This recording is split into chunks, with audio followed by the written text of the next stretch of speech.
Hello everyone, hope you are all doing really very well and studying hard. तो आज हम वही अपना स्टोशियोमेट्री और मोल कंसेप्ट जिसको हम बोलते हैं 11th क्लास का फर्स्ट चैप्टर है ये, इसको कंटिन्यू करते हैं और आज हम बात करेंगे एटॉमिक मासेस के बारे में। तो स्टार्ट करते हैं एटॉमिक मास के साथ, आगे प्रोसीड करेंगे और देखेंगे कहाँ तक हम कवर अप कर पाते हैं आज। तो पहले हम बात करेंगे एटॉमिक मास की।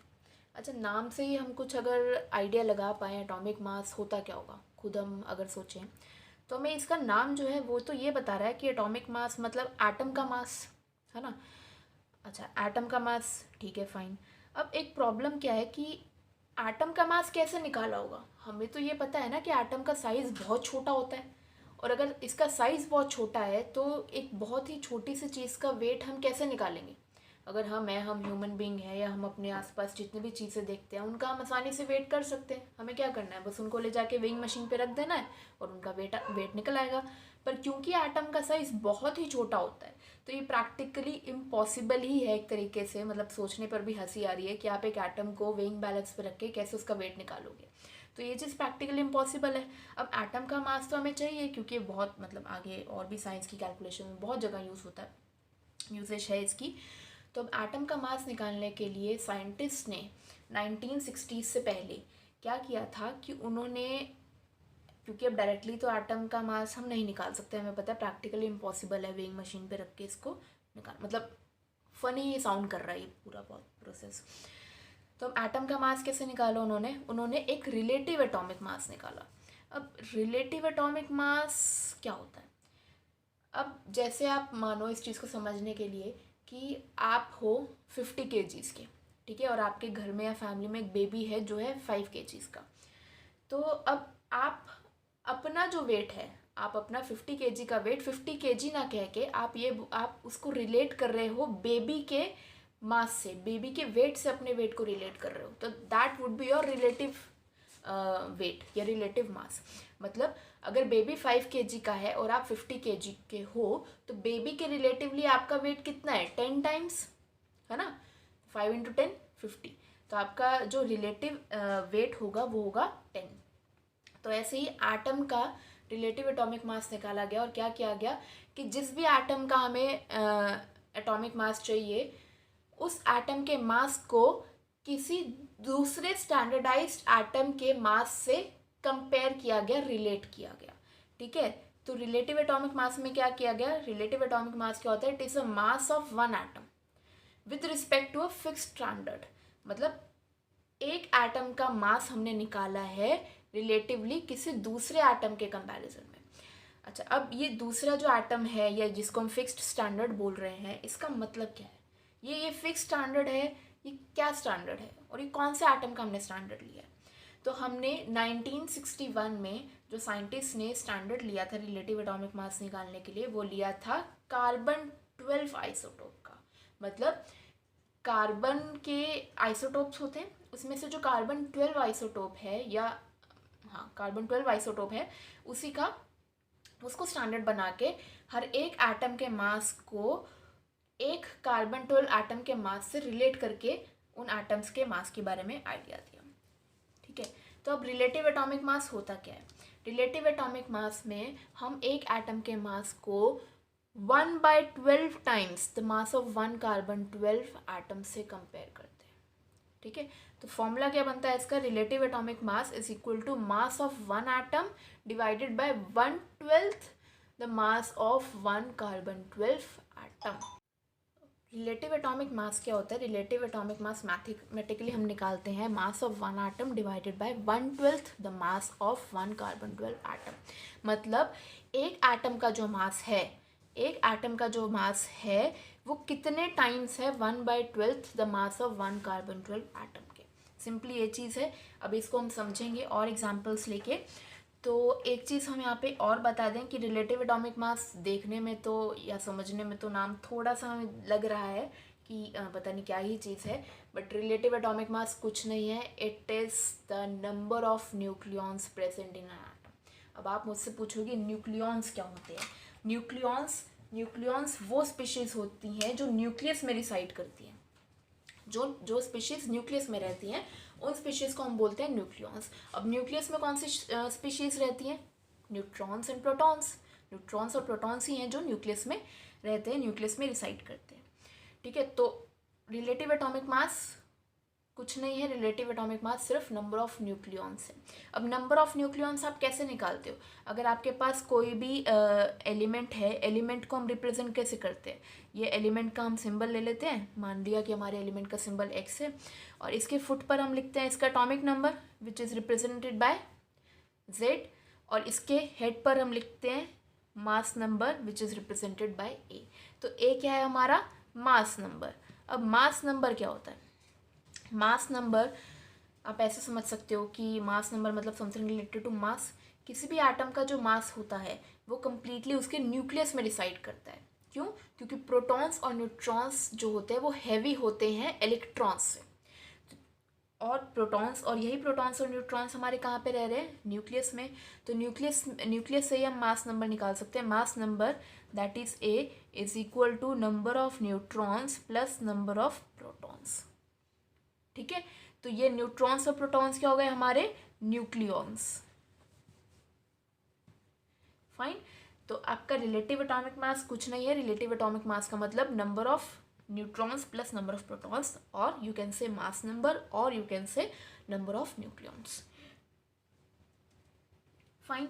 चलो अब इसके हम एग्जाम्पल्स लेते हैं कुछ। जैसे हमने एग्जाम्पल के लिए ले लिया, जैसे ये रिप्रेजेंटेशन हमने की है, हमें रिप्रेजेंटेशन के बेसिस पर हम ले लेते हैं अपना ऑक्सीजन एटम। हमें ऑक्सीजन एटम का रिलेटिव एटॉमिक मास निकालना है। तो ऑक्सीजन एटम को आप कैसे रिप्रेजेंट करते हो? ऑक्सीजन के फुट पर आप उसका क्या लिखोगे? एटॉमिक नंबर, और इसके हेड पर लिखोगे आप उसका मास नंबर। ऑक्सीजन का एटॉमिक नंबर इज 8 और उसका मास नंबर इज 16। तो ये रिप्रेजेंटेशन हो गई ऑक्सीजन एलिमेंट की। ठीक है, अब हम क्या करना चाह रहे हैं? अब हम इस ऑक्सीजन एलिमेंट का रिलेटिव एटॉमिक मास निकालेंगे। रिलेटिव एटॉमिक मास हमने अभी देखा है, रिलेटिव एटॉमिक मास क्या होता है? Number of nucleons which is equal to mass number. तो ऑक्सीजन का मास नंबर क्या है? 16, मतलब ऑक्सीजन के पास नंबर ऑफ न्यूक्लियॉन्स कितने हैं? 16। तो number of nucleons in oxygen atom is equal to 16। Number of nucleons 16 है, तो मतलब रिलेटिव एटॉमिक मास भी 16 है ना? तो रिलेटिव एटॉमिक मास ऑक्सीजन का क्या हो गया? 16। बस अब क्या निकालना है हमें? एटॉमिक मास निकालना है ऑक्सीजन का, या बोले तो mass of one oxygen atom निकालना है। तो यहाँ पे देखो, mass of one oxygen atom या mass of one atom would be equal to relative atomic mass into, ये पूरा टर्म इधर चला जाएगा, तो relative atomic mass into 1/12 the mass of one carbon 12 atom. तो मास ऑफ वन एटम, नाम से पता है, एक एटम के मास को हम बोलते हैं एटॉमिक मास, या mass of one atom is known as atomic mass. तो atomic mass of oxygen atom या mass of one oxygen atom would be equal to relative atomic mass, this is relative atomic mass, into 1/12 the mass of one carbon 12 atom। ठीक है, तो ये हो गया हमारा मास of one oxygen atom, या बोले तो atomic mass of oxygen atom. Next हम एग्जांपल ले लेते हैं सोडियम का। अब सोडियम का एटॉमिक नंबर 11 और इसका मास नंबर 23। तो क्योंकि सोडियम का मास नंबर 23 है, मतलब सोडियम के पास नंबर ऑफ न्यूक्लियॉन्स 23 हैं, इसलिए सोडियम का रिलेटिव एटॉमिक मास भी कितना हो जाएगा? 23। तो mass of one sodium atom या atomic mass of sodium atom निकालना हो तो that would be equal to relative atomic mass into 1/12 the mass of one carbon 12 atom. तो ये हो जाएगा रिलेटिव एटॉमिक मास कितना है? 23 into 1/12 the mass of one carbon 12 atom. अच्छा, अब इस चीज़ को आप एक तरीके से और देख सकते हो कि एक ऑक्सीजन एटम का जो मास है, एक ऑक्सीजन एटम का जो मास है वो 16 टाइम्स है, वो 16 टाइम्स है 1/12 the mass of one carbon 12 atom के। ऐसे हम देख सकते हैं एक ऑक्सीजन एटम का जो मास है वो 23 टाइम्स है 1/12 the mass of one carbon 12 atom के। ठीक है, अब देखो एक चीज़ जो हमें बार बार खटक रही है कि अभी तो हमने यहाँ पे 2 एलिमेंट के एटॉमिक मासेस लिखे हैं, अगर हमें बहुत सारे एलिमेंट्स के एटॉमिक मासेस देने पड़े कहीं पर तो हम बार बार ऐसा थोड़ी ना लिखेंगे कि this much times into 1/12 the mass of one carbon 12 atom, 23 times into 1/12 the mass of one carbon 12 atom. ये काफ़ी मतलब टीडियस सा वर्क हो जाएगा हमारे लिए, मुश्किल सा हो जाएगा।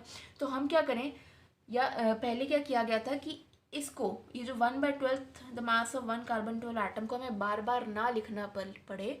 क्यों ना लिखना पड़े? क्योंकि ये तो हमेशा कांस्टेंट ही रहने वाला है। क्या चेंज होने वाला है? हर एक एटम के लिए, हर एक एलिमेंट के एटम के लिए उसका रिलेटिव एटॉमिक मास ही चेंज होगा। 1/12 the mass of 1 carbon 12 atom तो हमेशा ही सेम रहेगा। तो जब अगर ये कांस्टेंट रह रहा है, अगर ये सेम है, तो हमने क्या किया, इसको एक यूनिट में कन्वर्ट कर दिया। ठीक है, और उस यूनिट को नाम दिया, इसको पूरा एक यूनिट बना दिया और उस यूनिट को नाम दिया 1 AMU। ठीक है, तो 1 AMU क्या होता है? 1 AMU is equal to 1/12 the mass of 1 carbon 12 atom. 1 AMU is equal to 1/12 the mass of 1 carbon 12 atom. ठीक है, तो आप क्लियरली यहाँ पर इसको 16 into 1/12 mass of 1 carbon 12 atom की जगह you can simply write 16 AMU। और इसको यहाँ पर आप atomic mass of sodium atom को you can easily write 23 AMU। अभी AMU क्या होता है? AMU का जो फुल फॉर्म है that is atomic mass unit. क्योंकि हम यहाँ पे एटॉमिक मास की बात कर रहे हैं, तो this is atomic mass unit AMU। ठीक है, चलो ये तो था हमारा रिलेटिव एटॉमिक मास के बारे में। अच्छा, अब आगे ही चलते हैं इसको प्रोसीड करते हुए कि जो 1 AMU है, इस 1 AMU का जो वैल्यू है, 1 AMU का जो वैल्यू है वो कैलकुलेट करने पर आता है 1.66 इंटू 10⁻⁻24 ग्राम्स।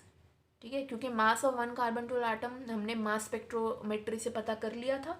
तो मास स्पेक्ट्रोमेट्री से, क्योंकि हमने मास ऑफ 1 कार्बन 12 एटम पता कर लिया, तो उसको बस डिवाइड करना है 12 से, तो हमें 1 AMU का वैल्यू मिल जाएगा which is this 1.66 into 10⁻⁻24 grams. अच्छा, अभी मैं आपको यहीं पर एक चीज़ बता दूं कि ये जो वैल्यू है ये इक्वल आती है 1/6.023 इंटू 10⁻23 के। ठीक है, आप इसको सॉल्व करोगे तो you'll get दिस वैल्यू। ये चीज़ अभी के लिए आप ध्यान रखो, ये आगे हमें काम आएगी और तब हम इसको दोबारा रिकॉल करेंगे। अच्छा, अब ऑल इन ऑल हमने क्या देखा है कि रिलेटिव एटॉमिक मास ये था ना आपके पास, relative atomic mass equal to mass of 1 atom of element divided by 1/12 mass of 1 carbon 12 atom. अच्छा, mass of 1 atom of element मतलब मास ऑफ 1 एटम वाज या इज एटॉमिक मास। भाई एक एटम का मास तो एटॉमिक मास होता है। ठीक है, और 1/12 into mass of 1 carbon 12 atom is defined as 1 AMU। तो आप रिलेटिव एटॉमिक मास यूनिट को ऐसे भी लिख सकते हो, relative atomic mass unit is equal to atomic mass divided by 1 AMU। Fine, तो एटॉमिक मास आपके पास क्या आ गया? Atomic mass is equal to relative atomic mass into 1 AMU। मतलब कुछ काम ही नहीं रह गया। अगर आपको सिंपल सी बात है, देखो बहुत ईजी है, जितना भी अब तक पढ़ा उसको कंपाइल करें तो रिलेटिव एटॉमिक मास से आप एटॉमिक मास कैसे निकाल सकते हो? आपको पता है रिलेटिव एटॉमिक मास क्या होते हैं? Number of nucleons. और नंबर ऑफ न्यूक्लियॉन्स किसके इक्वल होते हैं? मास नंबर के इक्वल होते हैं। तो आपको जब मास नंबर पता है तो आपको रिलेटिव एटॉमिक मास पता है, और relative atomic mass into 1 AMU is equal to atomic mass. तो कुछ नहीं करना, अगर हम ऑक्सीजन का एग्जाम्पल लें तो ऑक्सीजन का मास नंबर कितना होता है? 16। तो मतलब ऑक्सीजन में कितने न्यूक्लियॉन्स हैं? 16। तो ऑक्सीजन का रिलेटिव एटॉमिक मास कितना हुआ? 16। तो relative atomic mass of oxygen that is 16 into AMU। तो 16 AMU क्या हो गया? Atomic mass of oxygen. ऐसे सोडियम का एग्जाम्पल लें, सोडियम का मास नंबर कितना होता है? 23। मतलब सोडियम में कितना नंबर ऑफ न्यूक्लियॉन्स हैं? 23। तो सोडियम का रिलेटिव एटॉमिक मास कितना हुआ? 23। तो 23 into 1 AMU that is 23 AMU क्या हो जाएगा? Atomic mass of sodium. Fine, clear. अब इसके बाद कोई डाउट होना नहीं चाहिए। अगर स्टिल आपको कोई डाउट है तो आप कमेंट सेक्शन में कमेंट करके पूछ सकते हो। ठीक है, नेक्स्ट, अब ये तो बात होगी रिलेटिव एटॉमिक मास की। तो एक छोटा सा डेफिनेशन जो अब तक हम पढ़ते आ रहे हैं, एटॉमिक मास क्या होता है? Atomic mass is simply the mass of 1 atom expressed in AMU। अच्छा, अब एक चीज़ क्या है कि AMU जो है ना, ये ओल्ड कन्वेंशन है। जो लेटेस्ट है या जो आजकल चल रही है, जो एक्चुअली 1961 के बाद से चल रही है, दैट इज U। AMU को रिप्लेस कर दिया गया U से। U का मतलब होता है यूनिफाइड मास। ठीक है, तो अब AMU, आप AMU लिखो या आप U लिखो, one and the same thing. अगर यू लिखोगे तो बेटर है, क्योंकि वो लेटेस्ट कन्वेंशन के अकॉर्डिंग है।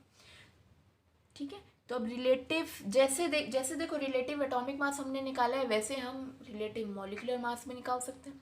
अब हमें पता है मॉलिक्यूल क्या होता है। मॉलिक्यूल कुछ नहीं होता, मॉलिक्यूल तब बनता है जब दो या दो से ज़्यादा सेम या डिफरेंट टाइप के एटम्स कंबाइन होते हैं, तो हमें मॉलिक्यूल्स मिलते हैं। ठीक है, तो जैसे एटम्स का मास है, एटम्स कंबाइन होके मॉलिक्यूल बना रहे हैं, तो उन मॉलिक्यूल का भी कुछ मास होगा, है ना। तो जैसे रिलेटिव एटॉमिक मास की बात करते हैं, वैसे हम रिलेटिव मॉलिक्यूलर मास की भी बात कर सकते हैं। रिलेटिव एटॉमिक मास क्या था? मास of one atom divided by 1/12 the mass of carbon 12 atom. वैसे रिलेटिव मॉलिक्यूलर मास हो जाएगा मास of one molecule divided by 1/12 the mass of one carbon 12 atom.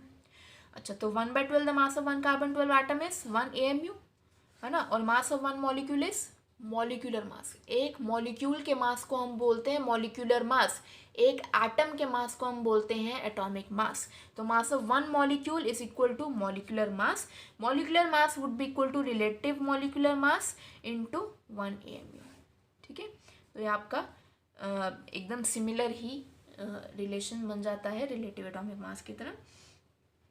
ठीक है, चलो आगे हम बढ़ते हैं एवरेज एटॉमिक मासेस की और अबे एवरेज एटॉमिक मास तो ठीक था, अभी एवरेज एटॉमिक मास की ज़रूरत क्या पड़ गई? मतलब हम एवरेज एटॉमिक मास से ही बोल रहे हैं कि हमने एटॉमिक मासेस का एवरेज लिया है, हमें ऐसी क्या ज़रूरत पड़ गई कि हमें एटॉमिक मासेस का एवरेज लेना पड़ा? क्यों लेना पड़ा हमें एटॉमिक मासेस का एवरेज, ये देखते हैं।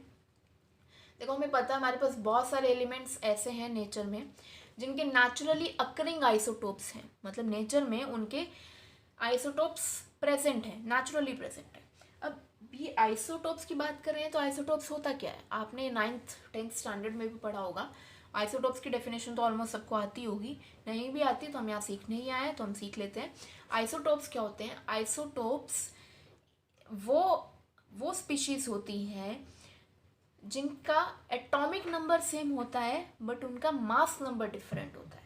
और क्लियर बात है, अगर एटॉमिक नंबर सेम है तो मतलब एलिमेंट सेम है बट इनका मास नंबर डिफरेंट है।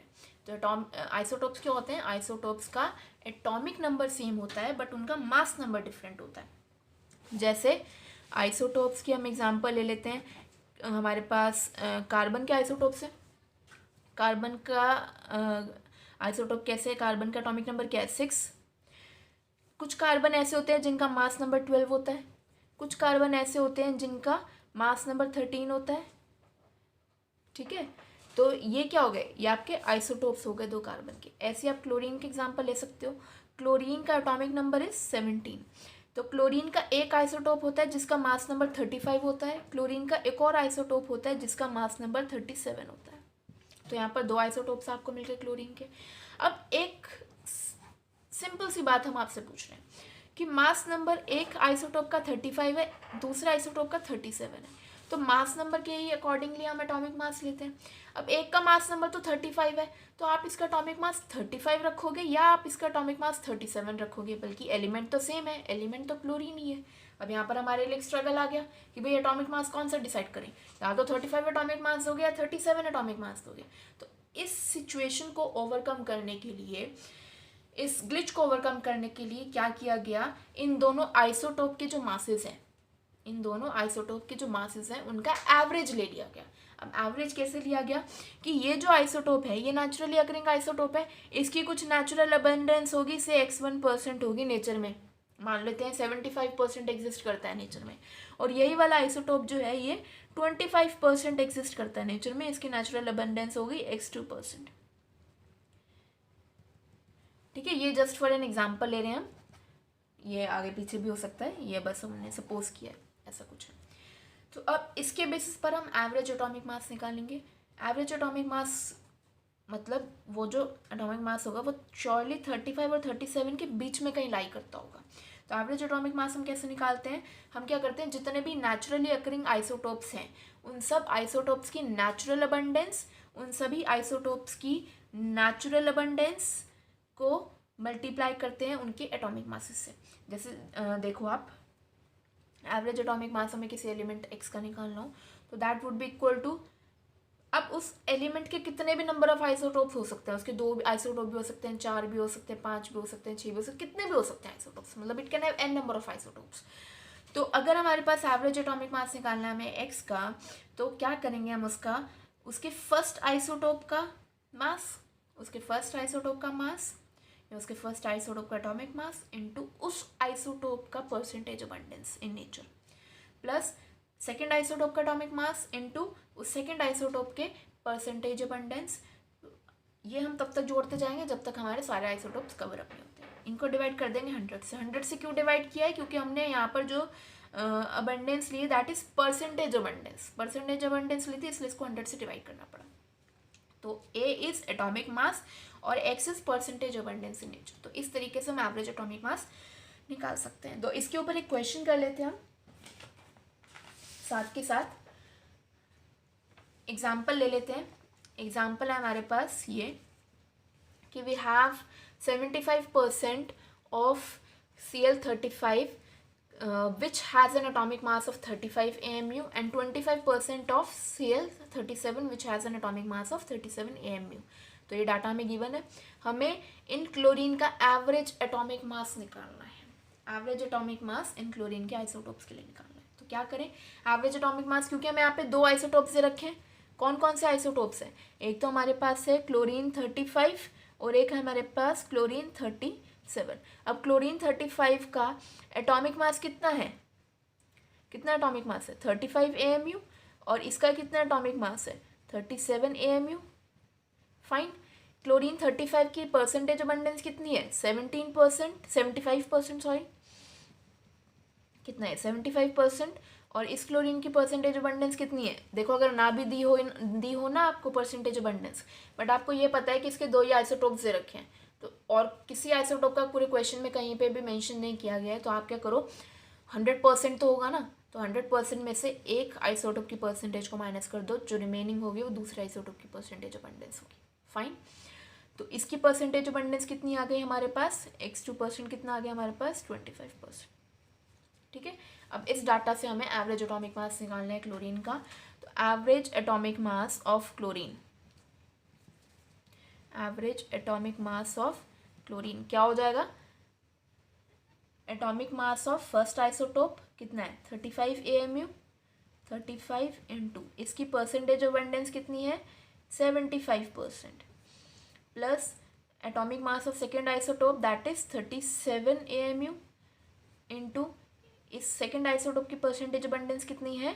25%। अच्छा, क्योंकि परसेंटेज अबंडेंस थी तो इसलिए हमको क्या करना पड़ा? इसको 100 से डिवाइड करना पड़ा। आप इसको सॉल्व करोगे, आपको जो वैल्यू मिलेगी वो मिलेगी 35.5 AMU, या आप इसको लिख सकते हो 35.5 U, मतलब यूनिफाइड मास।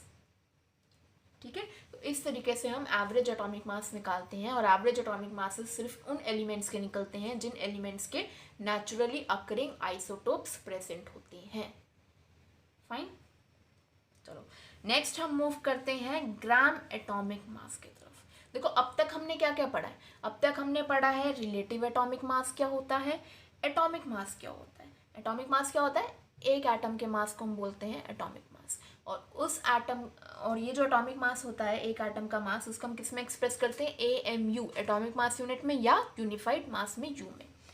ठीक है। अब एक नई टर्म आ रही है हमारे पास, that is gram atomic mass. अब एटॉमिक मास और ग्राम एटॉमिक मास में क्या फर्क है कि atomic mass is a mass of one atom expressed in AMU। ठीक है। और ग्राम एटॉमिक मास क्या होता है? ग्राम atomic mass is the atomic mass of an element expressed in grams. मतलब एटॉमिक मास जो होता है वो यू में रिप्रेजेंट होता है। ठीक है। और जो ग्राम एटॉमिक मास होता है वो G में, ग्राम्स में एक्सप्रेस्ड होता है। ठीक है। अब ग्राम एटॉमिक मास का मतलब होता क्या है, कैसे हम इसको प्रैक्टिकली निकाल सकते हैं? ग्राम atomic mass is nothing but it is the atomic mass of an element expressed in gram. Fine. या आप ऐसा कह सकते हो कि gram atomic mass is the mass of 1 mole of atoms. अब हमारे लिए यहाँ पर जो एक नई टर्म आई है that that new term is 1 मोल। तो हम क्या करते हैं, हमने एक बार थोड़ा सा आइडिया ले लेते हैं मोल का कि मोल होता क्या है, क्योंकि मोल की बात करें तो एक आइडिया लेना ठीक है कि मोल एक्चुअली होता क्या है। तो देखो मोल के बारे में हम आगे भी बात करेंगे, बट यहाँ पे थोड़ा सा एक आइडिया ले लेते हैं। 1 मोल एक तरीके से क्या होता है, 1 मोल में हमारे पास 6.022 इंटू 10⁻23 एंटिटीज होती हैं, या पार्टिकल्स बोल सकते हो, ठीक है। और ये एंटिटीज़ या ये पार्टिकल्स कुछ भी हो सकते हैं, ये एंटिटीज़ एटम्स भी हो सकती हैं, ये एंटिटीज़ मॉलिक्यूल्स भी हो सकती हैं, ये एंटिटीज़ आयंस भी हो सकती हैं। तो अभी के लिए आपको क्या ध्यान रखना है कि 1 मोल, एक मोल में कितने पार्टिकल्स होते हैं, एक मोल में 6.022 इंटू 10⁻23 पार्टिकल्स हो सकते हैं। अब आप खुद सोचो, इसकी जो पावर है वो 10⁻23 है, मतलब कितने ज़्यादा नंबर ऑफ पार्टिकल्स होंगे, है ना। आप खुद देख सकते हो इसकी पावर जो है 10 की वो 23 है, कितने ज़्यादा पार्टिकल्स होंगे, मतलब कितने ज़्यादा एटम्स होंगे अगर आप ग्राम एटॉमिक मास की बात कर रहे हो तो। एक मोल एटम में 1 mole of atom will contain 6.023 into 10⁻23 atoms, कितने सारे एटम्स होंगे। अब देखो आपको निकालना है क्या, आपको निकालना है ग्राम एटॉमिक मास, मतलब एटॉमिक मास निकालना है किसी भी एलिमेंट का ग्राम्स में, ठीक है। या हम बोल सकते हैं कि आपको उस एलिमेंट का मास निकालना है, एलिमेंट के 1 मोल एटम्स का मास निकालना है, और 1 मोल कितना होता है, इतना। तो हम एग्जांपल ले लेते हैं ऑक्सीजन एटम का। हमें ऑक्सीजन एटम मतलब O का, O2 का नहीं, बहुत बच्चे यहाँ पे कंफ्यूज होते हैं। O is oxygen atom, O2 is molecule. हमारे यहाँ पर ये एटम की बात कर रहा है, मॉलिक्यूल की बात नहीं कर रहा, तो इन चीज़ों का आप ध्यान रखोगे। ऑक्सीजन एटम का हमें ग्राम एटॉमिक मास निकालना है, तो gram atomic mass of oxygen atom. अब ग्राम एटॉमिक मास क्या होता है डेफिनेशन में, gram atomic mass is the mass of 1 mole of atoms, मतलब gram atomic mass of oxygen would be equal to mass of 1 mole of oxygen atom.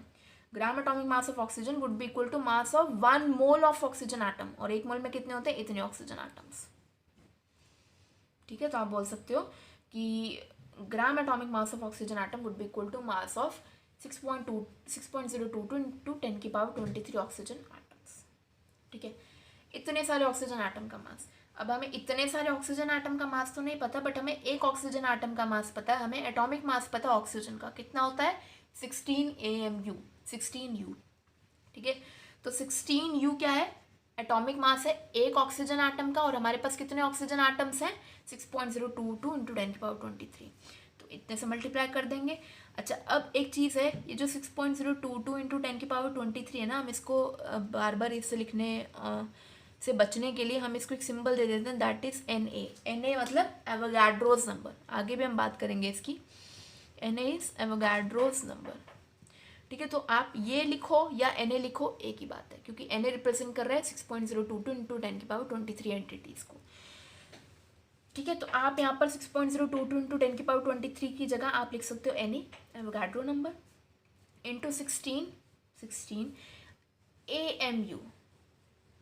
अब देखो मैंने आपको बोला था कि आप यहाँ पर जरा एक बार आओ पीछे अपने नोट्स में, मैंने यहाँ पे आपको बोला था कि 1 AMU is equal to this much grams, और इतने ग्राम्स की जो वैल्यू है दैट इज इक्वल टू इतना,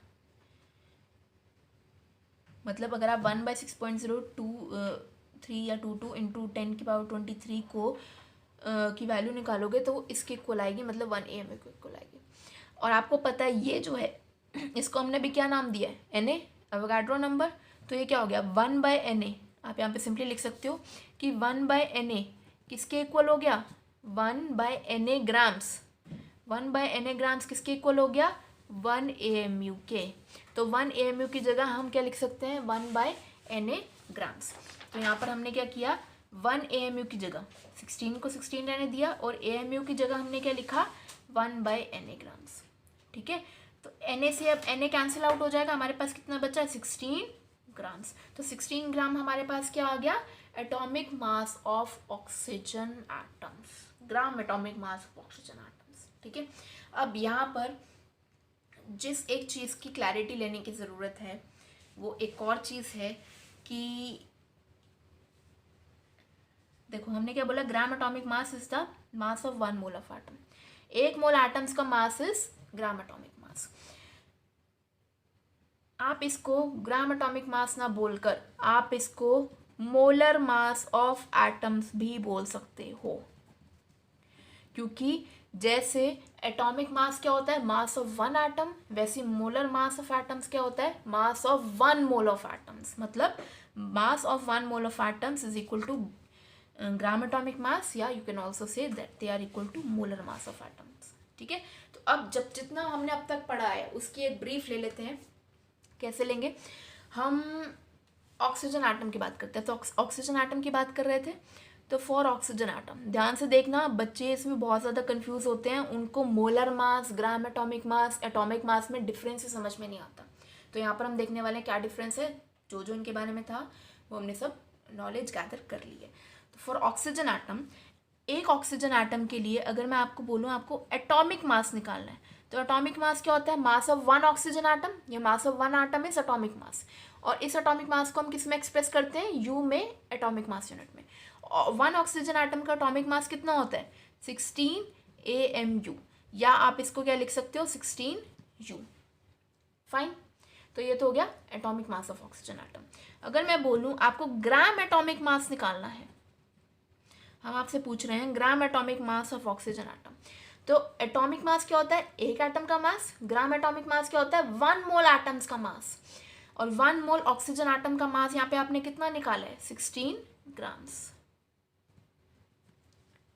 ठीक है, तो आप इसको या तो आप इसको बोलो ग्राम एटॉमिक मास, क्योंकि ग्राम एटॉमिक मास क्या होता है, mass of 1 mole of atoms, या आप इसको बोलो molar mass, molar mass of oxygen atoms. We are not talking about oxygen molecule, we are talking about oxygen atoms. Oxygen atom के लिए एटॉमिक मास कितना हो जाएगा, 16 AMU या 16U, और ग्राम एटॉमिक मास कितना हो जाएगा, 16 ग्राम्स, या आप कहें मोलर मास कितना हो जाएगा ऑक्सीजन एटम्स का, 16 ग्राम्स। ठीक है, तो this was all about atomic masses. क्या क्या पढ़ा है हमने एटॉमिक मासेस में, हमने सबसे पहले आइडिया दिया, हमने सबसे पहले पढ़ा किसके बारे में, हमने सबसे पहले पढ़ा एटॉमिक मास के बारे में। ठीक है, उसमें सबसे पहले हम कैसे प्रोसीड किए हैं, हमने पहले बात की रिलेटिव एटॉमिक मास की, फिर हमने बात की एटॉमिक मास की, फिर हमने बात की एवरेज एटॉमिक मासेस की जो आइसोटोप्स के लिए निकलते हैं, फिर हमने बात की ग्राम एटॉमिक मासेस की और मोलर मास ऑफ एटम्स की। ठीक है, तो this was all about atomic masses. चलिए तो अब मूव करते हैं मॉलिक्यूल्स की तरफ। मॉलिक्यूल्स क्या होते हैं, 2 या 2 से ज़्यादा एटम्स के कॉम्बिनेशन को बोलते हैं हम मॉलिक्यूल। ठीक है, 2 या 2 से ज़्यादा एटम्स जब केमिकली कंबाइन होते हैं, बॉन्ड बनाते हैं आपस में, तो एक मॉलिक्यूल बनता है। ठीक है, अब ये जो मॉलिक्यूल है, ये मॉलिक्यूल 2 टाइप के हो सकते हैं, या तो होमोएटॉमिक मॉलिक्यूल या हेट्रोएटॉमिक मॉलिक्यूल। होमो का मतलब क्या होता है, सेम, वहीं हेट्रो का मतलब क्या होता है, डिफरेंट। होमोएटॉमिक मॉलिक्यूल्स वो मॉलिक्यूल्स होंगे जहाँ पर सभी एटम्स सेम एलिमेंट के होंगे। वहीं हेट्रोएटॉमिक मॉलिक्यूल्स में जितने भी एटम्स होंगे वो सभी एटम्स डिफरेंट एलिमेंट के एटम्स होंगे। होमोएटॉमिक मॉलिक्यूल में क्या होगा, सभी एटम्स सेम एलिमेंट के एटम्स होंगे, और हेट्रोएटॉमिक मॉलिक्यूल में सभी एटम्स डिफरेंट एलिमेंट के एटम्स होंगे। फाइन, तो इनके डेफिनेशन देख लेते हैं। तो homoatomic molecules are those molecules of an element containing 1 type of atoms only. ठीक है, वही हेट्रोएटॉमिक मॉलिक्यूल्स क्या होते हैं, these are the molecules containing more than 1 type of atoms. ठीक है, more than 1 type of atoms मतलब more than 1 type of elements. ठीक है, फाइन, अब इनका एग्जाम्पल ले लेते हैं। होमोएटॉमिक मॉलिक्यूल्स का अगर कोई हम एग्जाम्पल सोच पाएँ तो एग्जाम्पल क्या हो सकता है, होमोएटॉमिक मॉलिक्यूल, ऐसे मॉलिक्यूल जहाँ पर सभी एटम सेम एलिमेंट के हों, जैसे O2, फाइन, जैसे H2। ठीक है, और के एग्जाम्पल हो सकते हैं जैसे P4, जैसे S8। ठीक है, तो इन सभी मॉलिक्यूल में क्या है, जो भी एटम्स हैं वो सभी एटम सेम टाइप के एलिमेंट्स के हैं। मतलब S8 में क्या है, 8 के 8 सल्फर एटम्स है। ठीक है, इस तरीके से।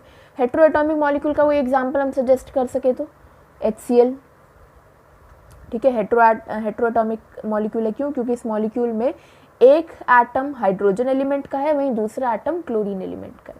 और कोई एग्जांपल? अमोनिया, वाटर, ठीक है, तो ये सब किस में आ जाते हैं? हेट्रो एटॉमिक मॉलिक्यूल्स में। चलो अब हम बात करते हैं मॉलिक्यूल के मास के बारे में। देखो, हम पहले एटम्स के मास के बारे में पढ़ चुके हैं।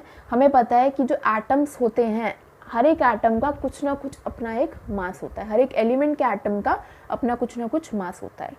और मॉलिक्यूल कैसे बन रहा है? मॉलिक्यूल दो या दो से ज़्यादा एटम्स के कॉम्बिनेशन पे बन रहा है। अगर एटम का अपना खुद का मास है तो उन एटम्स से बनने वाले मॉलिक्यूल्स का भी कुछ ना कुछ मास होगा, है ना। अगर एटम्स का अपने आप में कुछ मास है तो उन एटम्स के कॉम्बिनेशन से ही तो मॉलिक्यूल बन रहा है, तो इस मॉलिक्यूल का भी डेफिनेटली कुछ मास होना चाहिए। तो इस मॉलिक्यूल का मॉलिक्यूलर मास हम कैसे निकालेंगे? इसके लिए हमें क्या करना पड़ेगा?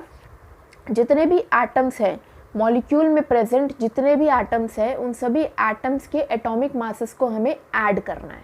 हमें क्या करना है? मॉलिक्यूलर मास निकालने के लिए हमें मॉलिक्यूल में प्रेजेंट जितने भी एटम्स हैं उन सभी एटम्स के एटॉमिक मासेस का एडिशन करना है, तो हमें मॉलिक्यूलर मास मिल जाएगा। तो molecular mass is the sum of the atomic masses of all the atoms present in the molecule. जैसे एग्जाम्पल के लिए हम दो एग्जाम्पल करेंगे यहाँ पर। एक हम लेते हैं molecular mass of methane. Molecular mass of CH4 हमें निकालना है। तो CH4 में एक कार्बन है और 4 हाइड्रोजन है। हमें पता है कि कार्बन का एटॉमिक मास क्या होता है? 12U या 12 AMU प्लस यहाँ पर 4 हाइड्रोजन है। हर एक हाइड्रोजन का एटॉमिक मास क्या होता है? 1 AMU या 1U, ठीक है। तो ये कितना हो गया? 12 + 4 16U, ठीक है। या आप इसको ऐसे भी लिख सकते हो 16 AMU, बट करंट जो नोटेशन है वो ये वाली है 16U यूनिफाइड मास के टर्म्स में, ठीक है। तो 16U क्या हो गया? मॉलिक्यूलर मास हो गया मीथेन का। मतलब मीथेन के एक मॉलिक्यूल का मास है 16U। Next is molecular mass of H2SO4। अब हमें H2SO4 का मॉलिक्यूलर मास निकालना है। हमें पता है H2SO4 में 2 हाइड्रोजन है, 1 सल्फर है और 4 ऑक्सीजन है। 2 हाइड्रोजन है और हर एक हाइड्रोजन का एटॉमिक मास क्या होता है? 1U, ठीक है। नेक्स्ट क्या है हमारे पास एलिमेंट? सल्फर। एक ही सल्फर है और सल्फर का एटॉमिक मास क्या होता है? 32U। नेक्स्ट एलिमेंट क्या है? ऑक्सीजन। 4 ऑक्सीजन है, हर एक ऑक्सीजन का एटॉमिक मास क्या है? 16U। इन सभी को हम ऐड करेंगे तो हमें मिलेगा 2 + 32 + 64। तो ये हमारे पास आ गया atomic mass of molecular mass of H2SO4 which is 98U, ठीक है, फाइन। अब हम आगे मूव करते हैं ग्राम मॉलिक्यूलर मास और मॉलिक्यूलर मास ऑफ मॉलिक्यूल्स के साथ। देखो, ग्राम मॉलिक्यूलर मास होता क्या है? जैसे हमने ग्राम एटॉमिक मास पढ़ा था वैसे ही हम ग्राम मॉलिक्यूलर मास भी पढ़ेंगे। हमने क्या क्या पढ़ा था? हमने एटॉमिक मास के बारे में पढ़ा था। एटॉमिक मास क्या होता है? Mass of 1 atom. वहीं ग्राम एटॉमिक मास क्या होता है? Mass of 1 mole of atoms. ऐसे ही हम मॉलिक्यूलर मासेस के बारे में देखेंगे। मॉलिक्यूलर मास क्या होता है? Mass of 1 molecule. जैसे एटॉमिक मास ऑफ 1 एटम होता है, वैसे मॉलिक्यूलर मास ऑफ 1 मॉलिक्यूल होता है, ठीक है। जैसे ग्राम atomic mass of 1 mole of atoms होता है, वैसे ग्राम molecular mass of 1 mole of molecules होता है, फाइन।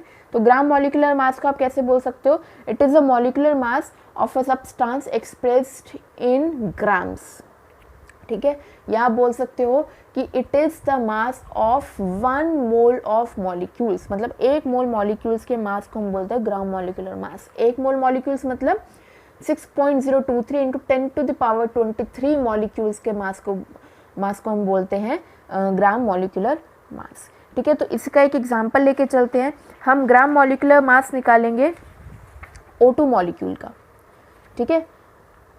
ग्राम मॉलिक्यूलर मास बोलो या मोलर मास बोलो, तो हम मोलर मास निकालेंगे O2 मॉलिक्यूल का, ठीक है। हमें पता है O2 मॉलिक्यूल का सबसे पहले मोलर मास निकालने के लिए सबसे पहले हमें O2 मॉलिक्यूल का मॉलिक्यूलर मास निकालना होगा। हमें क्या बोल रहे हैं, मोलर मास निकालो O2 मॉलिक्यूल का, तो सबसे पहले हम इसका क्या निकालेंगे, मॉलिक्यूलर मास। मॉलिक्यूलर मास और मोलर मास में फ़र्क होता है बेटा। मॉलिक्यूलर मास क्या होता है, एक मॉलिक्यूल का मास। वही मोलर मास अगर मॉलिक्यूल्स के लिए पूछ रहा है, मोलर मास मॉलिक्यूल्स के लिए पूछ रहा है, तो मोलर मास हो जाएगा एक मोल मॉलिक्यूल्स का मास। मॉलिक्यूलर मास क्या है, एक मॉलिक्यूल का मास, एंड मोलर मास क्या है, एक मोल मॉलिक्यूल्स का मास। ठीक है, चलो अब बात करते हैं O2 के मोलर मास की बात कर रहे हैं, तो सबसे पहले हम मोलर मास निकालने से पहले हम क्या निकालेंगे, इसका मॉलिक्यूलर मास। तो you will write that molecular mass of O2 molecule, this would be equal to, molecular mass of O2 molecule का मतलब क्या होगा, मास ऑफ 1 O2 मॉलिक्यूल। ठीक है, अब एक ऑक्सीजन के मॉलिक्यूल में 2 ऑक्सीजन के एटम्स हैं, है ना, 2 ऑक्सीजन के एटम्स कंबाइन हुए तो एक O2 बना। अच्छा, 2 ऑक्सीजन के एटम है, 2 ऑक्सीजन के एटम है, और हर एक ऑक्सीजन के एटम का एटॉमिक मास क्या है, 16U।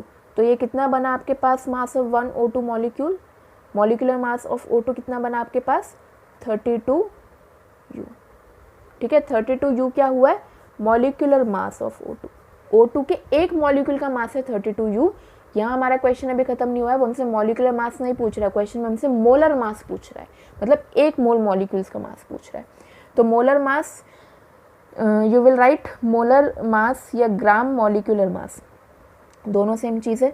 तो molar mass of O2 will be equal to mass of 6.023 into 10 का पावर 23 O2 मॉलिक्यूल्स। फाइन, चलो इतने मॉलिक्यूल का मास, अभी एक मॉलिक्यूल, एक ऑक्सीजन मॉलिक्यूल का मास क्या है, 32U। एक मॉलिक्यूल का मास कितना है, 32U। आपके पास 32U है एक मॉलिक्यूल का, और कितने मॉलिक्यूल हैं आपके पास, 6.023 इंटू 10 की पावर 23, मतलब एक मोल मॉलिक्यूल है। ठीक है, अच्छा अब हम एक बार देख लेते हैं 32U को आप क्या लिख सकते हो, U का मतलब AMU है ना, और हमने लास्ट क्लास में पढ़ा था AMU is equal to 1/Na grams. 1 AMU is equal to 1/Na gram. तो 1 AMU या 1U को आप क्या लिख सकते हो, 1/Na ग्राम्स। ठीक है, और ये क्या है, ये क्या है, ये खुद ही Na है, Avogadro number.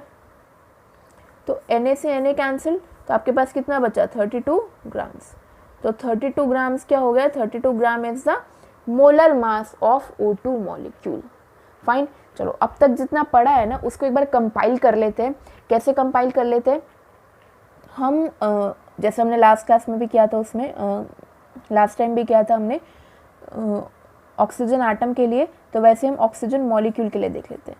4O2 molecule, oxygen molecule के लिए 2 तरीके से, अगर आपसे कोई इस मॉलिक्यूल का मॉलिक्यूलर मास पूछ रहा है ना, मॉलिक्यूलर मास पूछ रहा है मतलब एक मॉलिक्यूल का मास पूछ रहा है O2 के, तो वो कितना होगा, 32U, या आप इसको लिखोगे 32 AMU। ठीक है, प्रेफर आप क्या करोगे लिखना, 32U। अच्छा, अगर आपसे कोई मोलर मास पूछ रहा है, मोलर मास O2 मॉलिक्यूल का मतलब एक मोल O2 मॉलिक्यूल का मास, ये एक मॉलिक्यूल का मास है, और यहाँ पर एक मोल O2 मॉलिक्यूल का, तो वो कितना हो जाएगा, अभी हमने निकाला है molar mass of O2, that is 32 grams. Molar mass कहो या आप इसको ग्राम मॉलिक्यूलर मास भी बोल सकते हो, क्योंकि ग्राम मॉलिक्यूलर मास का अपने आप में ये क्या मतलब है, मॉलिक्यूलर मास इन ग्राम्स, है ना। ग्राम मॉलिक्यूलर मास के मतलब क्या होता है, मॉलिक्यूलर मास इन ग्राम्स। ठीक है, तो ये आ जाएगा 32 ग्राम। फाइन, चलो, तो this was all about the atomic masses and molecular masses. Next हम मूव करते हैं मोल की तरफ। अभी मोल के लिए भी हमने थोड़ा सा पढ़ा था, मोल को आगे एक्सटेंड और फर्दर इस पर स्टडीज करते हैं और देखते हैं एक्चुअली ये मोल होता क्या है। हमने बोल तो दिया बहुत आसानी से, हमने क्या बोला था, हमने क्या पहले क्या पढ़ा था कि एक मोल में 1 मोल कंटेन 6.023 इंटू 10 की पावर 23 पार्टिकल्स, है ना। या एंटिटीज़। ये जो पार्टिकल्स हैं, ये पार्टिकल्स एटम्स भी हो सकते हैं, ये पार्टिकल्स मॉलिक्यूल्स भी हो सकते हैं, और ये पार्टिकल्स आयंस भी हो सकती हैं। हमने अब तक यही आइडिया लिया था, बट हमने इस चीज़ को एक्सप्लेन नहीं किया कहीं पे भी कि ये जो इतने नंबर ऑफ पार्टिकल्स हैं, हमें कैसे पता लगा कि एक मोल में इतने नंबर ऑफ पार्टिकल्स होंगे, इससे कम क्यों नहीं होंगे, इससे ज़्यादा क्यों नहीं होंगे। हमने ये क्यों डिसाइड किया कि एक मोल में इतने ही नंबर ऑफ पार्टिकल्स होंगे, ये कैसे हमें पता चला। तो हुआ क्या, ये हमें पता चला मास स्पेक्ट्रोमेट्री से। मास स्पेक्ट्रोमेट्री में हमने क्या किया, क्योंकि अब तक हम मॉलिक्यूलर मासेस या जितने भी हमारे एटॉमिक मासेस थे उन सबको निकालने के लिए एक फिक्स स्टैंडर्ड ले रहे थे। वो स्टैंडर्ड क्या था, कार्बन 12 आइसोटोप, ये स्टैंडर्ड लिया था हमने, फिक्स स्टैंडर्ड। ठीक है, तो मोल निकालने के लिए हमने क्या किया, मास स्पेक्ट्रोमीटर की हेल्प ली, और हमने मास स्पेक्ट्रोमीटर में 12 ग्राम, हमने मास स्पेक्ट्रोमीटर में 12 ग्राम किसका डाला, 12 ग्राम डाला हमने कार्बन 12 का। हमने यहाँ पर 12 ग्राम कार्बन 12 डाला मास स्पेक्ट्रोमीटर में, और मास स्पेक्ट्रोमीटर में ये पता चला कि 12 gram of carbon 12 isotope contains 6.023 into 10 की पावर 23 एटम्स। ठीक है, तो हमने वहीं पर उसको उसके आगे फर्दर इस चीज़ को एक्सटेंड करते हमने ये बोला कि एक मोल वो अमाउंट है किसी भी सब्सटेंस का जिसमें इतनी एंटिटीज़ होती हैं, जितनी एंटिटीज़ या जितने एटम्स 12 ग्राम कार्बन 12 सैंपल में होते हैं। ठीक है, दोबारा हम रिपीट कर लेते हैं कि 12 ग्राम कार्बन 12 आइसोटोप के सैंपल में जितने एटम्स होते हैं, उतने ही एटम्स या उतनी ही एंटिटीज़ एक मोल में होती हैं। ठीक है, तो अगर आपसे कोई भी पूछता है आगे कि 1 मोल कैसे होता है, how will you define 1 mole या how will you define a mole, तो मोस्टली मेजॉरिटी ऑफ पीपल या मेजॉरिटी ऑफ स्टूडेंट्स यही बोलते हैं कि 1 mole is equal to 6.023 into 10 की power 23 entities. But actually this is not the right way to explain a mole. आप कैसे explain करोगे मोल को, अगर आपसे कोई पूछता है डिफाइन अ मोल, तो आप किस तरीके से एक्सप्लेन करोगे, आप बोलोगे एक मोल में उतने पार्टिकल्स होते हैं जितने एटम्स, जितने number of atoms 12 gram carbon 12 isotope में होते हैं। और ये हमें कहाँ से पता चला, ये हमें मास स्पेक्ट्रोमेट्री से पता चला। तो ये सही तरीका है एक मोल को डिफाइन करने का। ठीक है, तो आप यहाँ पे डेफिनेशन देख सकते हो, 1 mole is the amount of substance that contains as many entities as there are atoms present in exactly 12 gram of carbon 12 isotope. तो 1 mole is equal to 6.023 into 10 की पावर 23 एंटिटीज। ठीक है, ये एंटिटीज एटम्स भी हो सकते हैं, molecules भी हो सकते हैं और आयंस भी हो सकते हैं। ठीक है, अब इसको क्या बोला हमने, इस नंबर को हम बोलते हैं Avogadro's number. This is known as Avogadro's number. उसको रिप्रेजेंट करते हैं Na से। ठीक है, तो 1 मोल इज एवोगाड्रो नंबर, और एवोगाड्रो नंबर इज 6.023 इंटू 10 की power 23 which is represented by Na। Fine, तो ये था मोल के बारे में। अच्छा, अगर आपको कोई बोलता है कि 1 मोल ऑफ वाटर मॉलिक्यूल्स, एक मोल वाटर मॉलिक्यूल में कितने मोल्स होंगे, 1 मोल ऑफ वाटर मॉलिक्यूल्स में कितने मॉलिक्यूल होंगे, है ना, sorry 1 mole of water molecules में कितने नंबर ऑफ मॉलिक्यूल्स होंगे, तो हमें पता है एक मोल, चाहे वो वाटर का हो, चाहे वो मीथेन का हो, चाहे वो ऑक्सीजन आटम का, चाहे वो कोई भी स्पीशी हो, किसी भी स्पीशी का एक मोल मतलब एवोगाड्रो नंबर। ठीक है, तो 1 mole of water molecule is equal to 6.023 into 10 की पावर 23 वाटर मॉलिक्यूल्स। फाइन, यहाँ पे क्या बोल रहा है, हाफ मोल मीथेन मॉलिक्यूल्स का मतलब क्या है, 3.011 इंटू 10 की पावर 23 मीथेन मॉलिक्यूल्स। हमने क्या किया है, एक मोल में अगर इतने होते हैं तो हाफ मोल में इसके आधे हो जाएंगे। एक मोल वाटर मॉलिक्यूल में है, एक मोल में अगर इतने नंबर ऑफ मॉलिक्यूल्स होते हैं तो हाफ मोल में कितने मॉलिक्यूल्स हो जाएंगे, इसका हाफ। ठीक है, जिसका हाफ क्या आएगा, 3.011 इंटू 10 की पावर 23 मीथेन मॉलिक्यूल्स। अच्छा, 1 mole of H2SO4 molecule, 1 mole H2SO4 molecule में कितने नंबर ऑफ मॉलिक्यूल्स होंगे? 6.023 इंटू 10 की पावर 23 H2SO4 मॉलिक्यूल। ठीक है, अब हमारे पास एक बहुत ही इंटरेस्टिंग चीज़ आती है, वो क्या है कि हमें निकालना है कि find the number of moles of each element present in 1 mole of H2SO4। हमें क्या दे रखा है? हमें यहाँ पर दे रखा है 1 मोल H2SO4। 1 मोल H2SO4 में कितने मोल हर एक एटम के होंगे? पहले तो यहाँ पे देखो कि यहाँ पे कितने एटम्स हैं। अगर आप इसको एक मॉलिक्यूल ले लो, 1 मॉलिक्यूल H2SO4 में कौन कौन से एटम्स और कितने हैं? 2 हाइड्रोजन एटम्स हैं, है ना, 1 सल्फर एटम है, 4 ऑक्सीजन एटम्स है। फाइन, 1 मोल H2SO4 में इतने इतने एटम्स हैं, एक मॉलिक्यूल H2SO4 में इतने एटम्स हैं, तो 1 मोल H2SO4 में कितने होंगे? ठीक है, 1 मोल में इतने एटम है तो 1 मोल में क्या होंगे? 1 मोल में कितने होंगे? 2 into Na, 2 into Na hydrogen atoms, मतलब 2 इंटू 6.023 इंटू 10 की पावर 23 हाइड्रोजन एटम्स। ठीक है, वैसे ही एक मॉलिक्यूल में 1 सल्फर एटम था तो 1 मोल H2SO4 में 1 मोल सल्फर एटम होगा। ठीक है, 1 मोल मतलब Na सल्फर एटम्स, और Na का मतलब 6.023 इंटू 10 की पावर 23 सल्फर एटम्स। वैसे ही एक मॉलिक्यूल H2SO4 में 4 ऑक्सीजन एटम थे तो 1 मोल में 4 मोल ऑक्सीजन एटम होंगे। 1 मोल का मतलब Na, तो 4 मोल का मतलब 4 Na ऑक्सीजन एटम्स। तो ये कितने हो गए? 4 इंटू 6.023 इंटू 10 की पावर 23 ऑक्सीजन एटम्स। ठीक है, तो आपको इस तरीके से अप्रोच करना है।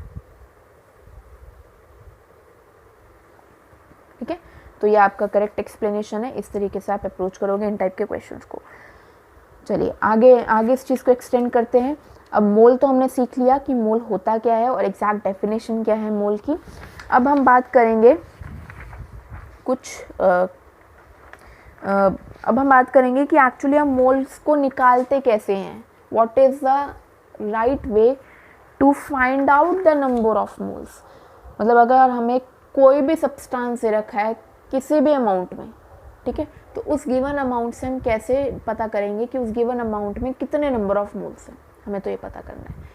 अच्छा, ये अमाउंट आपको किसी भी फॉर्म में दिया हो सकता है। अगर सब्सटेंस का जो अमाउंट है, जिस सब्सटेंस के आप नंबर ऑफ मोल्स निकालना चाह रहे हो, उस सब्सटेंस का जो अमाउंट है, अगर वो मास के रिस्पेक्ट में, if mass of substance is given, तो नंबर ऑफ मोल्स कैसे निकलेंगे? Number of moles would be equal to given mass upon molar mass. तो क्या होगा? Number of moles would be equal to given mass, जो भी mass आपको given है सब्सटेंस का, वो divided by molar mass of that substance. Molar mass तो हमने निकालना सीख लिया, गिवन मास हमें पता होगा, तो नंबर ऑफ मोल्स हम निकाल लेंगे। एक तरीका और है नंबर ऑफ मोल्स निकालने का कि अगर हमें नंबर ऑफ पार्टिकल्स दे रखे हों तो क्या करेंगे हम? नंबर ऑफ मोल्स निकालने के लिए number of moles would be equal to number of particles divided by Avogadro number of particles. Avogadro number of particles मतलब 6.023 इंटू 10 की पावर 23 पार्टिकल्स। अच्छा, अगर जो सब्सटेंस का अमाउंट है वो सब्सटेंस का अमाउंट हमें वॉल्यूम के रिस्पेक्ट में दे रखा हो, अगर हमें वॉल्यूम ऑफ सब्सटेंस दे रखा हो तो number of moles would be equal to given volume of substance, जो भी वॉल्यूम दे रखा है आपको सब्सटेंस का, डिवाइडेड बाय 22.4 लीटर्स। ठीक है, अब इस वाले रिलेशन में ना, इस वॉल्यूम वाले रिलेशन में एक बहुत ही इंपॉर्टेंट चीज़ है, वो ये है कि 22.4 लीटर्स हमारे पास कहाँ से आया। हमने कैसे यहाँ पर वैल्यू में पुट कर दिया 22.4 लीटर्स। तो देखो ये 22.4 लीटर कैसे आया है। हमारे पास एक आइडियल गैस की इक्वेशन होती है, ये आप 11th में ही पढ़ोगे आगे जाके स्टेट्स ऑफ मैटर में। वो आइडियल गैस की इक्वेशन क्या होती है? It says that PV, pressure into volume, is equal to nRT। PV is equal to nRT, ये है हमारे पास एक आइडियल गैस इक्वेशन। ठीक है, अच्छा यहाँ पर P क्या है? Pressure, V is volume, N is number of moles, R is universal gas constant, universal gas constant. ठीक है, और R की ना कुछ वैल्यूज होती है, हम यहाँ पे लिख लेते हैं। आर की कुछ वैल्यूज़ होती है, जैसे एक आर की वैल्यू होती है 0.0821 litre atmosphere kelvin inverse mole inverse. एक आर की वैल्यू होती है 8.314 जूल्स केल्विन इनवर्स और मोल इनवर्स। एक आर की वैल्यू होती है कैलोरीज के टर्म में, that is approximately 2 calories kelvin inverse mole inverse. ठीक है। अच्छा, अब हमने क्या किया, एक कंडीशन होती है एसटीपी की, ये जो हमने फॉर्मूला लिखा है ना, that number of moles is equal to given volume divided by 22.4 litres, this is applicable only at STP, this is applicable only at STP. अब आप पूछोगे कि एसटीपी क्या होता है।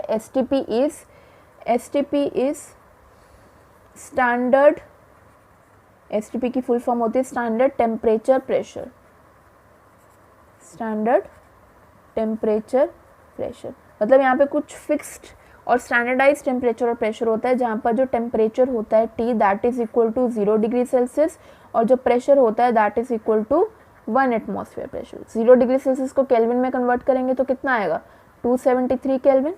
तो ये एसटीपी की कंडीशन क्या है कि एसटीपी पर टेम्परेचर कितना होता है 0 डिग्री सेल्सियस और प्रेशर कितना होता है 1 एटमॉस्फेयर। फाइन, चलो अब आगे चलते हैं। अब हमारे पास टेम्परेचर है, प्रेशर है, हमारे पास प्रेशर है और हमारे पास टेम्परेचर है। यूनिवर्सल गैस कांस्टेंट आर की वैल्यू हमें पता है, एक कांस्टेंट है तो पता ही है। N is number of moles और वी इज वॉल्यूम। तो देखते हैं इन सब वैल्यूज़ को पुट करते हैं। तो हम एक बार देख लेते हैं हमारे पास क्या आएगा, वॉल्यूम, वॉल्यूम ये पी को नीचे ले जाते हैं इस तरफ, तो वॉल्यूम क्या हो जाएगा, n R T by P. यहाँ पे हमें एन आर की वैल्यू पता है, टी की पता है और पी की पता है, तो हम सारी वैल्यूज़ को पुट कर लेते हैं। एन क्या है हमारे पास, नंबर ऑफ मोल्स, तो इन सब वैल्यूज़ को पुट करते हैं। आर की वैल्यू क्या है, अब देखो यहाँ पर प्रेशर जो है हमारा एटमॉस्फेयर में, तो हमें आर की वो वैल्यू लेनी पड़ेगी जिस वैल्यू में यूनिट एटमॉस्फेयर कहीं आ रही हो। तो इसमें आ रही है तो हम आर की ये वाली वैल्यू लेंगे। तो आर की वैल्यू हो जाएगी 0.0821। टेम्परेचर कितना है 273 केल्विन और प्रेशर कितना है 1 एटमॉस्फेयर। तो इसको आप सॉल्व करोगे, ये सॉल्व करने पर आपको मिलेगी वैल्यू 22.4 लीटर्स। ठीक है, तो ये जो आया ना ये 22.4 यहाँ से आया। तो नंबर ऑफ मोल्स कितने हो गए, number of moles would be equal to volume upon 22.4 litre. ये यही फॉर्मूला है, तो ये फॉर्मूला यहाँ से डिराइव हुआ है, ये फॉर्मूला आपका इस तरीके से डिराइव हुआ है। अच्छा, तो इसीलिए ये वाला फॉर्मूला सिर्फ और सिर्फ एसटीपी की कंडीशन पर लगता है। क्यों, क्योंकि जब एसटीपी था तभी ये वैल्यू यहाँ पर 22.4 आ रही थी। जब एसटीपी था, टेम्परेचर इतना और प्रेशर इतना था, तभी ये वैल्यू सॉल्व होकर 22.4 लीटर्स आ रही थी। अगर यहाँ पर टेम्परेचर और प्रेशर कुछ और हुआ तो ऑब्वियसली ये वैल्यू चेंज हो जाएगी, और अगर ये वैल्यू चेंज हो जाएगी तो आप यहाँ पर फिर 22.4 लीटर्स नहीं लिखोगे। ठीक है, फिर आप क्या करोगे, उस केस में आप क्या करोगे, जो भी आपको टेम्परेचर और प्रेशर गिवन है, अगर एसटीपी की कंडीशन नहीं दी हुई, कुछ और टेम्परेचर और प्रेशर दिया हुआ है, मतलब कुछ और टेम्परेचर और प्रेशर दिया हुआ है apart from 0 degree Celsius and 1 atmosphere, ठीक है, इसके अलावा अगर कुछ और टेम्परेचर और प्रेशर दिया हुआ है, तो उस टेम्परेचर और प्रेशर की वैल्यू आप इस इक्वेशन में पुट करके यहाँ से एक नई वैल्यू निकालोगे। ठीक है, और उसको यूज़ करोगे नंबर ऑफ मोल्स निकालने के लिए। आप एग्जैक्टली आंखें बंद करके कभी भी ये फॉर्मूला नहीं लगाओगे कि number of moles would be equal to given volume of substance upon 22.4 litre, until and unless आपको एसटीपी की कंडीशन दी हुई हो या अलग से लिखा हो कि temperature is 0 degree Celsius and pressure is 1 atmosphere. तो इसका मतलब तो खुद में ही एसटीपी है। क्वेश्चन में तो दो चीज़ें होंगी, या तो एसटीपी मेंशन्ड होगा, एसटीपी मेंशन नहीं है तो टेम्परेचर या प्रेशर मेंशन्ड होगा। अगर ये भी मेंशन नहीं है और कुछ भी मेंशन नहीं है, मतलब कोई टेम्परेचर और प्रेशर कुछ नहीं दे रखा, तो आप सीधा डिफॉल्ट में ये वाला फॉर्मूला लगाओगे। अगर उसने कुछ और टेम्परेचर और प्रेशर मेंशन किया हुआ है अपार्ट फ्रॉम एसटीपी, तो फिर आप इस तरीके से उस पर्टिकुलर टेम्परेचर और प्रेशर के लिए इसको सॉल्व करोगे क्वेश्चन को, और फिर अकॉर्डिंगली अपना फॉर्मूला निकालोगे। ठीक है, अंडरस्टूड। चलो अब इसके ऊपर हम कुछ क्वेश्चंस करते हैं। यही था बताने के लिए नंबर ऑफ मोल्स कैसे निकालते हैं। नंबर ऑफ मोल्स हम किसी भी सब्सटेंस के लिए उस सब्सटेंस के अमाउंट से निकाल सकते हैं। अच्छा, अमाउंट वो तीन तरीके से गिवन हो सकता है, या तो अमाउंट मास में गिवन है तो ये वाला फॉर्मूला लगाओगे, अगर अमाउंट नंबर्स में गिवन है तो ये वाला फॉर्मूला लगाओगे, और अगर अमाउंट वॉल्यूम में गिवन है तो आप इस तरीके से फॉर्मूला लगाओगे। ठीक है। तो अब एक एक करके हम क्वेश्चंस करते हैं। हमें क्या दे रखा है एक क्वेश्चन में कि find the number of moles of molecules present in 64 gram of O2। हमको 64 ग्राम O2 दे रखी है और हमसे पूछ रहा है कि 64 ग्राम O2 में कितने नंबर ऑफ मोल्स होंगे, किसके, मॉलिक्यूल के। ठीक है, तो आपको क्या करना है, आपको पहले कुछ करना ही नहीं, कुछ है ही नहीं इसमें, नंबर ऑफ मोल्स निकाल लें सीधा। भाई नंबर ऑफ मोल्स पूछ रहा है, किसके पूछ रहा है, O2 के। तो नंबर ऑफ मोल्स क्या हो जाएगा, given mass of O2 that is 64 grams upon molar mass of O2। Molar mass of O2 आप निकाल लोगे आराम से। एक मोल O2 में you can write 1 mole O2 में कितने ऑक्सीजन के एटम्स होंगे, 2 मोल ऑक्सीजन एटम्स, है ना भाई। अगर एक मॉलिक्यूल की बात कर लेते हैं, ऑक्सीजन के एक मॉलिक्यूल में 2 ऑक्सीजन के एटम होंगे, तो 1 मोल ऑक्सीजन के मॉलिक्यूल में 2 मोल ऑक्सीजन के एटम्स होंगे, है ना। और 1 मोल ऑक्सीजन एटम का मास कितना होता है, 1 मोल ऑक्सीजन एटम का मास कितना होता है, 16 ग्राम्स। ठीक है, और यहाँ पर दो मोल ऑक्सीजन एटम्स हैं, 2 मोल ऑक्सीजन एटम्स हैं, तो 2 × 16 ग्राम्स। तो ये कितना हो गया आपके पास, 64/32। तो ये आपके पास आ गए 2 मोल्स। मतलब 64 ग्राम O2 में 2 मोल्स ऑक्सीजन मॉलिक्यूल के होते हैं। ठीक है, अच्छा यहीं पर एक चीज़ और कर लेते हैं। ये तो आप इसने क्वेश्चन में क्या पूछा था, नंबर ऑफ मोल्स मॉलिक्यूल के पूछे थे। अगर number of moles of atoms पूछ लेता present in 64 gram of O2, मतलब कितने number of mole of atoms present है 64 ग्राम O2 में, इस तरीके से पूछ लेता, तो आपने देख ही लिया यहाँ पर number of moles of O2 कितने हैं, 2 मोल हैं। तो आपको पता है कि एक मोल O2 में कितने मोल ऑक्सीजन एटम्स के होते हैं, 2 मोल ऑक्सीजन एटम्स के होते हैं। ठीक है, तो आपके पास कितने अवेलेबल हैं, 2 मोल O2। तो 2 mole, therefore 2 mole of O2 will contain 2 × 2 4 moles of oxygen atoms. ठीक है, मोल्स के टर्म में हो गया। अगर नंबर पूछ लेता है तो क्या करोगे, एक मोल में कितने होते हैं, एवोगाड्रो नंबर 6.023 × 10⁻23। तो आपके 2 मोल O2 मॉलिक्यूल में इतने ऑक्सीजन के एटम्स हैं। एटम्स और मॉलिक्यूल्स में फ़र्क आना चाहिए आपको। ठीक है, तो 2 मोल O2 में इतने मोल ऑक्सीजन के एटम्स हैं। फाइन, चलो, तो आप क्लियरली इसको ऐसे भी एक्सप्लेन कर सकते हो कि 64 ग्राम O2 में 2 मोल्स O2 के हैं, 64 ग्राम O2 में 4 मोल ऑक्सीजन एटम्स के हैं। ठीक है, ये क्या है, यहाँ पे 2 मोल्स O2 मॉलिक्यूल है और यहाँ पर क्या है, 4 मोल ऑक्सीजन एटम्स। फाइन, तो इन तरीक़ों से आपको क्वेश्चन मिल सकते हैं। और कुछ क्वेश्चंस में प्रैक्टिस कर लेते हैं यहाँ पर हम। चलिए, तो नेक्स्ट हमसे क्या पूछ रहा है, calculate the total number of moles of atoms present in 49 gram of H2SO4। और क्या पूछ रहा है हमसे, total number of moles of atoms पूछ रहा है, और आपको ये मॉलिक्यूल दे रखा है H2SO4। तो आपको पता है 1 मॉलिक्यूल ऑफ H2SO4 में, एक H2SO4 के मॉलिक्यूल में कितने एटम्स हैं, 1 मोल ऑफ H2SO4 कंटेन्स कितने एटम्स, 2 हाइड्रोजन के, 1 सल्फर के, 4 ऑक्सीजन के। तो कितने हो गए, 7 एटम्स। ठीक है, एक मॉलिक्यूल H2SO4 के एक मॉलिक्यूल में 7 एटम होते हैं। ठीक है, अब आपको देखना है कि आपको कितने मॉलिक्यूल्स दे रखे हैं, उसी पे तो आप total number of moles of atoms निकालोगे। ठीक है, तो आपके पास 49 ग्राम ऑफ H2SO4 है। पहले हम एक बार मोलर मास निकाल लेते हैं, मोलर मास ऑफ H2SO4 हमने पहले भी निकाला था। यहाँ पर 1 मोल H2SO4 में 2 मोल हाइड्रोजन एटम्स के हैं, और हर एक हाइड्रोजन एटम का मोलर मास कितना है, 1 ग्राम। प्लस 1 मोल H2SO4 में 1 मोल सल्फर है, और हर मोल सल्फर का एटॉमिक मास कितना है, 32 ग्राम्स। प्लस 1 मोल H2SO4 में 4 मोल ऑक्सीजन के हैं, 4 मोल ऑक्सीजन के, और हर एक मोल ऑक्सीजन का मास कितना है, 16 ग्राम। तो ये सॉल्व करोगे तो ये आपके पास आएगा 98 gram. Molar mass of H2SO4 is 98 grams. ठीक है, तो अब आप यहाँ पे क्या करोगे, सिंपली अपने नंबर ऑफ मोल्स निकाल लोगे कितने नंबर ऑफ मोल्स हैं आपके पास H2SO4 के, तो आप क्या करोगे, given mass of H2SO4 that is 49 grams upon molar mass of H2SO4 that is 98 grams, तो आपके पास कितने आ गए, हाफ मोल आ गया आपके पास H2SO4 का। क्वेश्चन यहाँ पर नहीं खत्म हुआ है, क्वेश्चन में आपसे पूछ रहा है कि total number of moles of atoms, number of moles of molecules नहीं पूछ रहा, number of moles of atoms पूछ रहा है। अगर number of moles of molecules पूछता है तो आपका आंसर यहीं पर एंड हो जाता है, but number of moles of atoms पूछ रहा है। तो आपको ये पता है कि H2SO4 के एक मॉलिक्यूल में 7 एटम होते हैं, है ना, one molecule of H2SO4 contains 7 atoms, तो 1 mole of H2SO4 will contain 7 mole of atoms,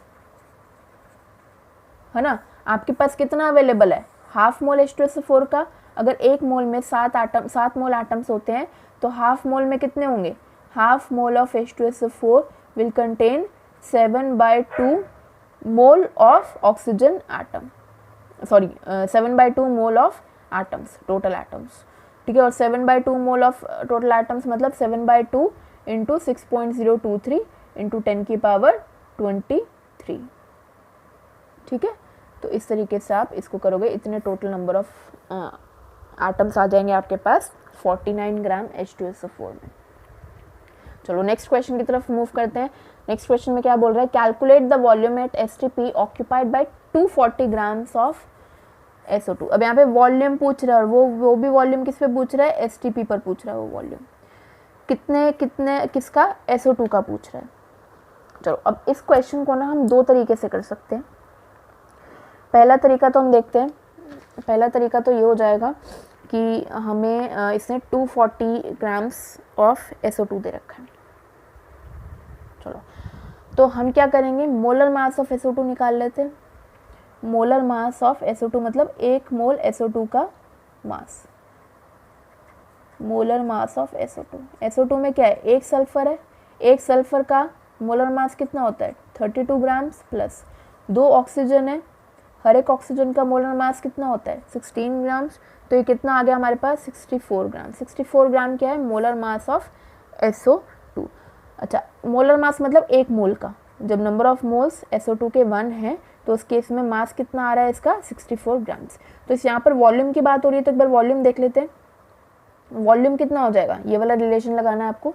volume कितना हो जाएगा, volume would be equal to number of moles N into 22.4 litre. 22.4 litre क्यों लिखा, क्योंकि हमें यहाँ पर कंडीशन STP की दे रखी थी, ठीक है। तो नंबर ऑफ मोल 1 है, तो वॉल्यूम ऑफ SO2 कितना हो जाएगा 22.4 लीटर। कब, जब नंबर ऑफ मोल 1 हो, ठीक है।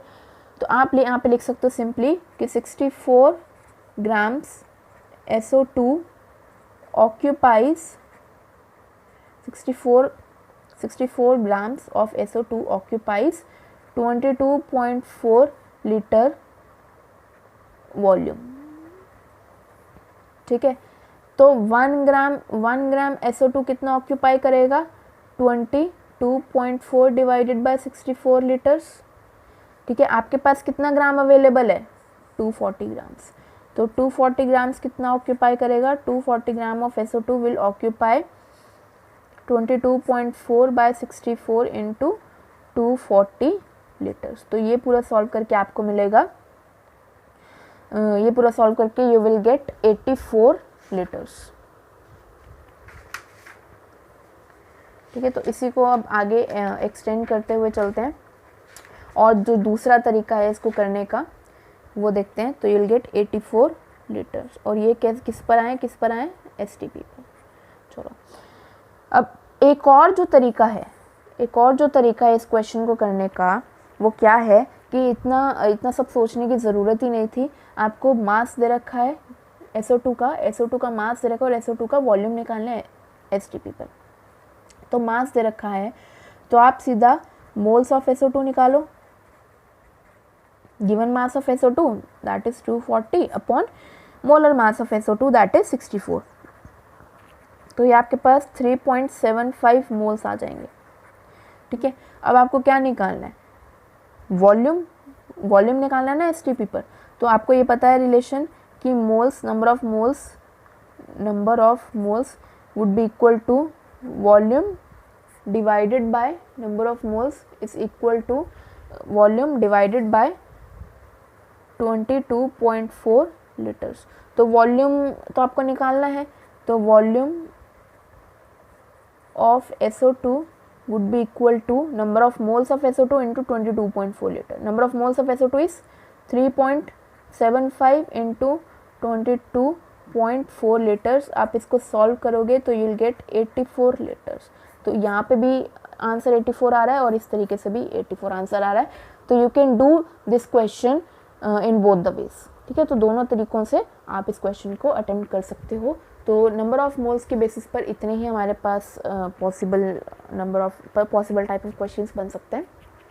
ठीक है, और बाकी मैं आपको तो यही बोलूँगी कि आप सब कुछ पढ़ रहे हो, साथ के साथ रिवीजन कर रहे हो तो बहुत अच्छी बात है। नहीं कर रहे हो तो रिवीजन करना स्टार्ट कर दो, और जैसे ही क्वेश्चंस करते हो ना तो एनसीईआरटी उठा के पहले एनसीईआरटी के सारे एग्जाम्पल्स खुद करके देखा करो, खुद कोशिश करके देखा करो, उनको सॉल्व करो, और फिर अपना एनसीईआरटी के सॉल्व्ड एग्जाम्पल करने के बाद फिर आप एनसीईआरटी की बैक एक्सरसाइजेस करो।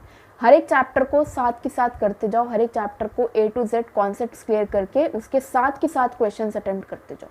जो भी कोई आपको डाउट आ रहा है, you feel you have some doubt, तो आप कमेंट सेक्शन में बोल सकते हो अगर आपको आज की क्लास से रिलेटेड कोई भी डाउट है। और हाँ, अगर आपको ट्यूटोरियल वीडियोज़ चाहिए हो कि आप चाहते हो कि आपको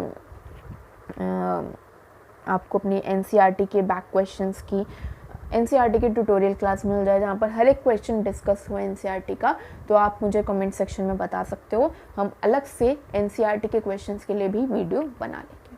ठीक है, thank you for today, thanks for watching.